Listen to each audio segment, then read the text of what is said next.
Dinosaurs are awesome. We all know it. When we figured out these guys were a thing, we wanted more. More fossils, more art, more, well, whatever this is. So, we went out and found them. Fast forward to today, we're still discovering, like never before. Paleontology as a science started in the 1800s.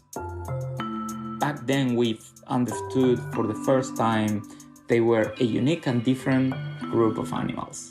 Fossil discoveries were happening long before this distinction, though. Dinosaur bones were mistaken for mythological creatures, thousands of years before science could tell us what they really were. And for generations, people connected these fossils to living creatures they already knew, until Richard Owen, frenemy of Charles Darwin, concluded these fossils were different from any living creature on Earth. He coined the term dinosaur, the terrible lizard. New type of animal? Big step forward. For the first 100 years, we knew very, very little about dinosaurs. We only knew 50 or 100 species and so on. Discovery started slow, but the public's curiosity was high. So, a view into this prehistoric world came from a different perspective. Art. Creativity brought dinosaurs to the cultural forefront. While these drawings, paintings, and sculptures were initially based on scientific discoveries, let's just say that didn't last. Our imaginations might have gotten a head start, but technology, it's catching up. Paleontology has been undergoing this massive revolution. One of those technologies, CT scanning, giving paleontologists a new look at dinosaurs. You can look at the brain size, you can look at the different parts of the brain, because basically the bones that demarcate the brain cavity are a very good proxy for what the brain actually looked like. So there's a ton of new morphological information that we can get through these high-resolution imaging techniques that are fairly new. This in-depth view has been a game changer in the field, but one classical aspect of paleontology has also experienced a renaissance. Finding fossils. In the US or in Europe, that's where paleontology first grew as a science. But other continents, they have not been explored as much. There are so many expeditions being conducted right now. Many new dinosaur species are coming from these places. Example, Diego's team in Patagonia discovering the Patagotitan maiorum, one of the largest dinosaurs ever found. Fossil discoveries in China are also answering an age-old question: dinosaurs' relationship to birds. Birds are extremely rare in the fossil record, and this is for a number of reasons.